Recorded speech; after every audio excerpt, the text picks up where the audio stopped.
नमस्कार दोस्तों, के एग्ज़ाम फाइट में आपका स्वागत है। कैसे हैं आप सभी? उम्मीद है आप सभी सही होंगे। चलिए दोस्तों, आज मैं जीके से कुछ महत्वपूर्ण प्रश्नों की सीरीज लेकर आया हूं, जो कि दोस्तों ये आपके किसी भी एग्ज़ाम के लिए महत्वपूर्ण साबित होंगे। जैसे कि एसएससी जीडी, यूपीपीसीएल टीजी2, यूपीआरबीएनएल और इलाहाबाद हाई कोर्ट में जो वैकेंसी निकली हुई है उसके लिए भी अति महत्वपूर्ण साबित होंगे। चलिए आपका ज़्यादा टाइम न लेते हुए इन प्रश्नों की शुरुआत करते हैं। हमारा प्रश्न है, निम्न में से कौन सा मूल अधिकार केवल भारतीय नागरिकों को ही प्राप्त है? राइट आंसर दोस्तों, इसका अनुच्छेद 15 में प्रदत्त मूल ये भी अधिकार प्राप्त है भारतीयों के लिए। अनुच्छेद 16 में प्रदत्त मूल अधिकार ये भी प्राप्त है और 19 अनुच्छेद भी प्राप्त है। ये इसका उपयुक्त सही चारों आंसर मतलब तीनों इसके सही उत्तर हो जाएंगे। अगला प्रश्न है, निम्न कथन पर विचार करें। दोस्तों इसमें देखना है कि कौन सा कथन सही है। क्या राज्यसभा के सदस्यों का कार्यकाल 4 वर्ष होता है? नहीं दोस्तों, 4 साल नहीं होता है, इनका कार्यकाल 6 वर्ष होता है। और दूसरा है, राज्यसभा सदस्यों के लिए कम से कम आयु 35 वर्ष आयु होना आवश्यक है। ये भी गलत है दोस्तों, 30 वर्ष होना आवश्यक है। और तीसरा है, राज्यसभा स्थायी सदन है लेकिन इसके 1/4 सदस्य प्रति दूसरे वर्ष पदमुक्त हो जाते हैं। ये भी गलत है दोस्तों, 1/3 सदस्य पदच्युत हो जाते हैं अपने। दोस्तों ये स्थायी सदन है। चलिए अगले प्रश्न पर चलते हैं। दोस्तों इसका जो सही उत्तर होगा ये ऑप्शन नंबर डी, सभी गलत हैं। अगला प्रश्न है, धन विधेयक को राज्यसभा अधिकतम कितने दिनों तक रोक सकती है? राइट आंसर ऑप्शन नंबर ए, 14 दिनों तक। अगला प्रश्न है, आपका अगला प्रश्न दिया गया है, कोई व्यक्ति उच्च न्यायालय का न्यायाधीश नियुक्त होने का पात्र होगा जब वह। राइट आंसर दोस्तों ऑप्शन नंबर ए, जो कि भारत राज्य क्षेत्र में कम से कम 10 वर्षों तक न्यायिक पद धारण किया हो या लगातार 10 वर्षों तक उच्च न्यायालय या न्यायालयों में अधिवक्ता रहा हो। और ये दोस्तों उसकी आयु कम से कम 35 वर्ष होनी चाहिए। ये गलत है, इसका ऑप्शन नंबर ए सही है। अगले प्रश्न पर चलते हैं, जो कि आपका अगला प्रश्न है, वित्तीय आपात उद्घोषणा का अनुमोदन करने वाले संकल्प सदन के दोनों सदनों द्वारा कितने माह के भीतर होना चाहिए? Right answer option number C, 2 माह। अगला प्रश्न है, भारत में पहली बार केंद्र सरकार के विरुद्ध लोकसभा में अविश्वास प्रस्ताव कब लाया गया? Right answer option number B, जो कि 1963 ईस्वी में। अगला प्रश्न है, राज्य के नीति निर्देशक तत्वों के प्रवर्तन के लिए किस अनुच्छेद में उपबंध किया गया है? Right answer option number B, option number A, 37, अनुच्छेद 37 में। अगला प्रश्न है, आपका अगला प्रश्न है, चलाया समिति का गठन किस वर्ष किया गया था? Right answer option number B, 1991 ईस्वी में। अगला प्रश्न है, निम्न में से किस क्रांति का संबंध कोको उत्पादन यानी चमड़ा उत्पादन से है? राइट आंसर ऑप्शन नंबर ए, भूरी क्रांति। अगला प्रश्न है, एक धन जो आसानी से विदेश से आता है लेकिन आसानी से चला जाता है, इसे इस प्रकार से जाना जाता है। Right answer option number D, hot money. अगला प्रश्न है, दोस्तों ये आपके परीक्षाओं के लिए काफ़ी महत्वपूर्ण प्रश्न है, जो कि आप इन्हें सही ढंग से याद कर सकते हैं। गन्ने का उचित और पारिश्रमिक मूल्य यानी FRP अनुमोदित करता है। राइट आंसर ऑप्शन नंबर ए, आर्थिक मामलों पर कैबिनेट समिति, ये इसका सही उत्तर है। अगला प्रश्न है, असहयोग आंदोलन में कौन सा कार्यक्रम शामिल नहीं है? सही उत्तर है ऑप्शन नंबर डी, सरकारी वाहनों में यात्रा करने पर पाबंदी ये नहीं शामिल है दोस्तों। और ये सरकारी पदों का त्याग लोगों ने कर दिया था, विदेशी माल का बहिष्कार कर दिया था, अदालतों अदालतों का वकीलों द्वारा बहिष्कार होना शुरू हो गया था, लेकिन ये गलत है। ये इसका आंसर सही है, ऑप्शन नंबर डी। अगला प्रश्न है, दांडी मार्च की समाप्ति किस तिथि को हुई थी? Right answer option number C, 6 अप्रैल 1930 ईस्वी में। और शुरुआत कब से हुई थी दोस्तों? 12 मार्च 1930 ईस्वी से। अगला प्रश्न है, गांधी के जीवन काल में घटी निम्न घटनाओं का काल क्रम सही नहीं है। दोस्तों इसका जो इसमें बताना है कि कौन सा सही नहीं है। क्या चौरी चौरा घटना 5 फरवरी 1922 ईस्वी में हुई थी? दोस्तों सही है ये। और द्वितीय गोल में सम्मेलन 7 सितंबर 1931 ईस्वी में ही हुआ था, ये भी सही है। ऑप्शन नंबर ये पूना समझौता जो है 24 सितंबर 1932 ईस्वी में हुआ था, ये भी सही है। और भारत छोड़ो आंदोलन जो है दोस्तों 9 अगस्त 1942 ईस्वी को हुआ था, ये आपका गलत है दोस्तों। आपका उत्तर ऑप्शन नंबर डी सही हो जाएगा। ऑप्शन नंबर डी आपका सही उत्तर है। अगला प्रश्न है, आज़ाद हिंद फौज के साथ सुभाष चंद्र बोस ने सिंगापुर में स्वतंत्र भारत की अस्थायी सरकार का गठन कब किया? Right answer option number B, 21 अक्टूबर 1943 ईस्वी में। अगला प्रश्न है, सती प्रथा का उन्मूलन किया गया? Right answer option number B, 1829 के नियम 17 के द्वारा। अगला प्रश्न है, वहाबियों के विद्रोह को कुचलने का श्रेय किस गवर्नर जनरल को जाता है? Right answer option number B, lord Elgin प्रथम, ये इसका सही उत्तर है। अगला प्रश्न है, त्रिपक्षीय संघर्ष में निम्न में से कौन राजवंश शामिल नहीं था? Right answer option number C, Pallava वंश, ये शामिल नहीं था। बाकी पाल वंश, राष्ट्रकूट वंश, प्रतिभार वंश ये सभी शामिल थे। आपका आंसर है ऑप्शन नंबर सी, सही उत्तर है।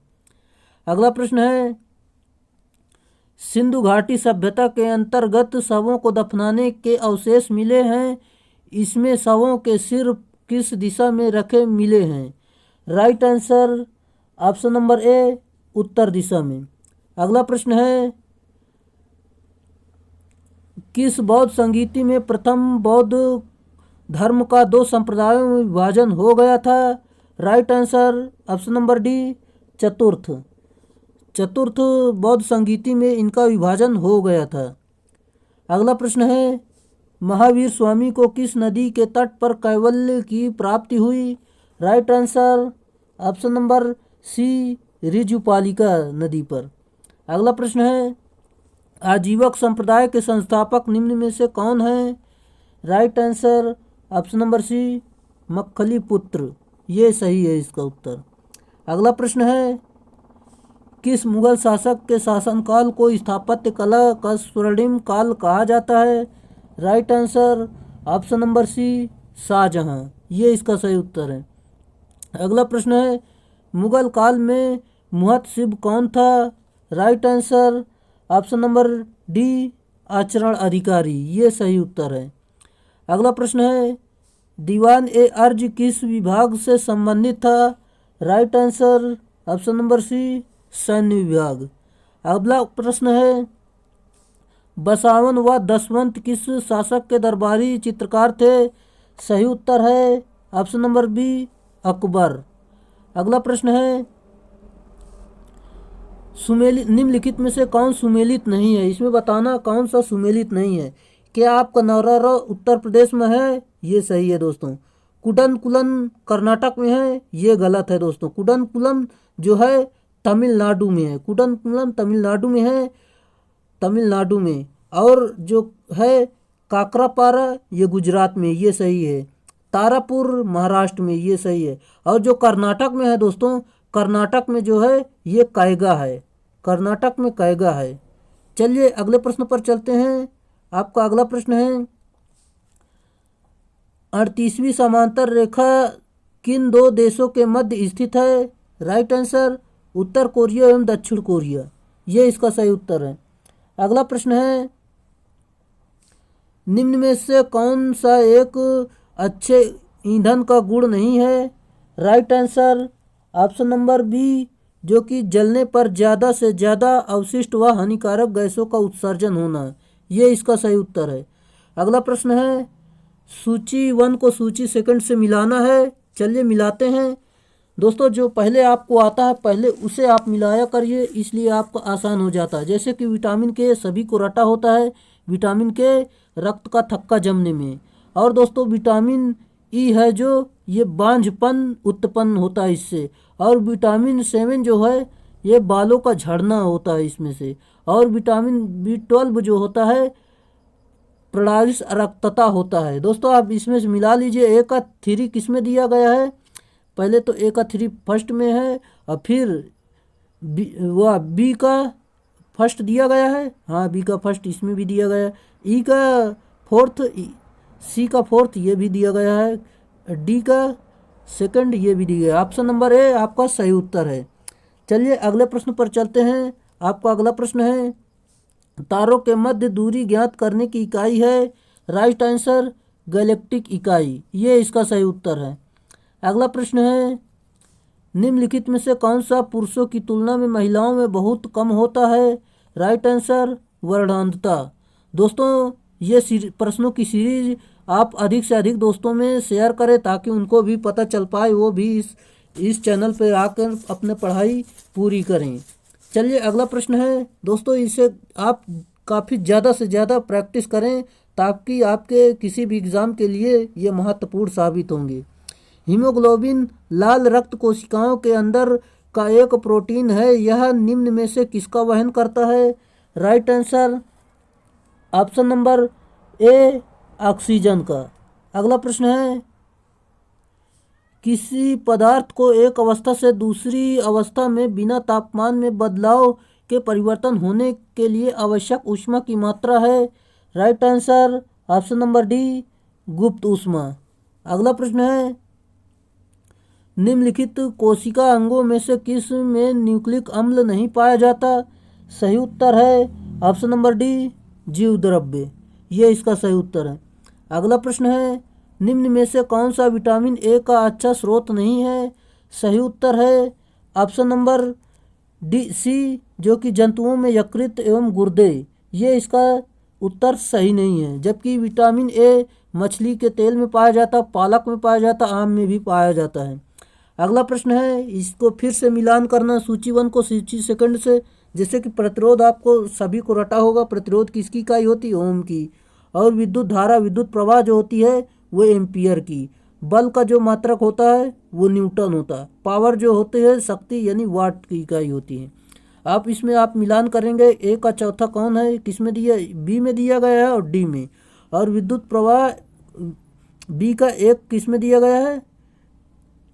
बी का 1, ये ऑप्शन नंबर बी आपका सही उत्तर हो जाएगा। ये खाली 2 ही मिलाने से आपका उत्तर पूरा निकल कर आ जाता है। दोस्तों इसकी यही ट्रिक होती है, 1-2 अगर आपके आते हैं तो आप इसमें पूरा सही कर सकते हो। अगला प्रश्न है, धातुओं में सबसे कम घनत्व वाला तत्व कौन सा है? सही उत्तर है ऑप्शन नंबर बी लिथियम। अगला प्रश्न है, जो कि आपको अगला प्रश्न दिया गया है, प्राकृतिक रबर के बारे में निम्न में से कौन सा कथन सही है? सही उत्तर है ऑप्शन नंबर ए, यह एक प्राकृतिक बहुलक है और इसमें लोचदार गुण होते हैं। अगला प्रश्न है, किसी तत्व का रासायनिक गुण निम्न में से कौन तय करता है? सही उत्तर है ऑप्शन नंबर सी, इलेक्ट्रॉनों की संख्या। अगला प्रश्न है, देवप्रयाग किन नदियों के संगम पर स्थित है? सही उत्तर है ऑप्शन नंबर ए, भागीरथी एवं अलकनंदा, इसका सही उत्तर है। और दोस्तों जो अलकनंदा और मंदाकिनी है ये रुद्रप्रयाग होता है, इसका रुद्रप्रयाग इसका होता है। जैसे कि ये रुद्रप्रयाग इसके संगम पर होता है। और दोस्तों मैं बता दूं आपको एक्स्ट्रा, जो कि अलकनंदा और पिंडार जो है, अलकनंदा और पिंडार ये होता है कर्णप्रयाग। इस यहाँ पर संगम होता है कर्णप्रयाग, आप समझ लेना, क्योंकि दोस्तों यहाँ पर लिखते नहीं बनता है। और मैं आपको बता दूं दोस्तों, जैसा कि धौली गंगा, धौली गंगा, विष्णु गंगा, ये दोस्तों विष्णु विष्णु प्रयाग के संगम है। चलिए, यहाँ पर दोस्तों लिखते नहीं बनता, आप खुद से देख लेना। अगला प्रश्न है, निम्नलिखित में से किस राज्य से कर्क रेखा बीचों बीच गुजरती है? सही उत्तर है मध्य प्रदेश। अगला प्रश्न है, निम्नलिखित में से कहाँ सर्वाधिक जैव विविधता पाई जाती है? सही उत्तर है ऑप्शन नंबर सी, उष्णकटिबंधीय वर्षा वन। अगला प्रश्न है दोस्तों, इसमें मिलान करना है, कौन सा सही है कौन सा सही नहीं है। बांधवगढ़ क्या राष्ट्रीय उद्यान मध्य प्रदेश में है? ये सही है दोस्तों। रोहिल्ला राष्ट्रीय उद्यान क्या ये सही है? ये गलत है दोस्तों। रोहिल्ला हिमाचल प्रदेश में है। रोहिल्ला जो है हिमाचल प्रदेश में, समझ लेना आप। और दोस्तों अगला बात करूं, बांदीपुर राष्ट्रीय उद्यान कर्नाटक में है। सिमलीपाल राष्ट्रीय उद्यान उड़ीसा में है। अब रोहिल्ला तो हिमाचल प्रदेश में हो गया। और गुजरात में क्या है दोस्तों? गुजरात में गिर राष्ट्रीय उद्यान है। गिर काफ़ी फेमस है, पूछा भी जाता है। गिर राष्ट्रीय उद्यान देख लेना। अगला प्रश्न है, निम्नलिखित में से कौन सा महासागरीय जलधारा नहीं है? Right answer option number D, Agulhas. ये शीत महासागरीय जलधारा नहीं है। अगला प्रश्न है, जो कि आपको अगला प्रश्न दिया गया है, निम्नलिखित में से किस नदी को दक्षिण भारत की गंगा कहा जाता है? Right answer option number B, Kaveri को। अगला प्रश्न है, जो कि आपका अगला प्रश्न दिया गया है, प्रशांत महासागर क्षेत्र में रिंग ऑफ फायर किस लिए जाना जाता है? राइट आंसर ज्वालामुखी। ज्वालामुखी इसका सही उत्तर है दोस्तों। ज्वालामुखी और कौन से हैं देख लेते हैं दोस्तों। और भूकंप और ज्वालामुखी, ऑप्शन नंबर बी इसका सही उत्तर होगा। अगला प्रश्न है दोस्तों, आपका अगला प्रश्न है, यहाँ पर मिलान करना है। क्या तकला मकान चीन में है? हाँ है दोस्तों। थार का जो मरुस्थल है दोस्तों, क्या भारत में है? हाँ दोस्तों, भारत में है। भारत और पाकिस्तान में भी है ये। क्या आटाकामा जो है चिली में है? ये भी दोस्तों सही है। क्या गिब्सन अफ्रीका में है? ये गलत है दोस्तों, ये ऑस्ट्रेलिया में है गिब्सन जो है। अगला प्रश्न है, आपका अगला प्रश्न है, प्रतिरोधात्मक या घर्षणात्मक बेरोजगारी है। दोस्तों इसका जो सही उत्तर है आपका ऑप्शन नंबर सी, व्यवसाय रोजगार परिवर्तन की प्रक्रिया के दौरान श्रमिक यानी व्यक्ति का कुछ समय के लिए बेरोजगार होना, ये इसका सही उत्तर है। अगला प्रश्न है, न्यूनतम समर्थन मूल्य यानी एमएसपी के बारे में निम्नलिखित कथनों पर विचार करें।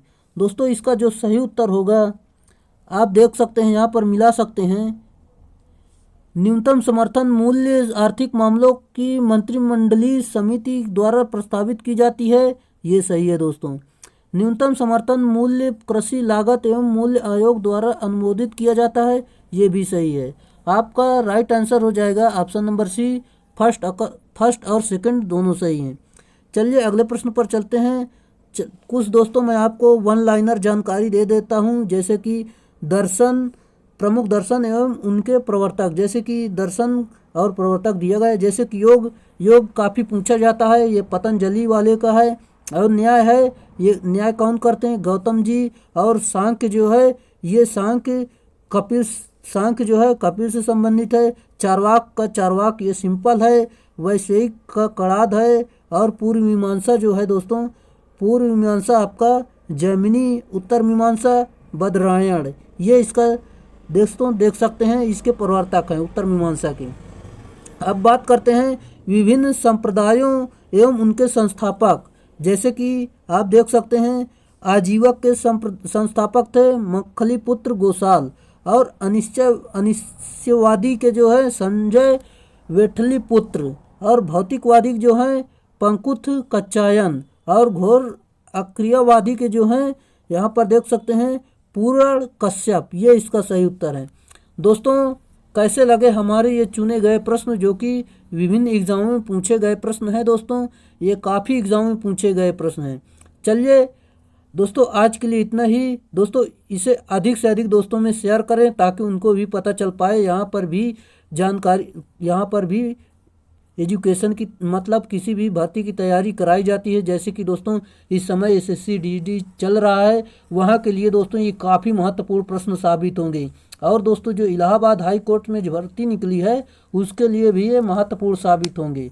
चलिए दोस्तों जो टेक्निकल में है, जैसे कि यूपीपीसीआर टीजी2 में है, वहाँ के लिए भी, और डीआरडीओ नॉन टेक्निकल दोनों के लिए भर्ती आई है। दोस्तों ये कहाँ चाहे जहाँ जीके के प्रश्न आते हैं वहाँ के लिए ये दोस्तों प्रश्न महत्वपूर्ण साबित होंगे।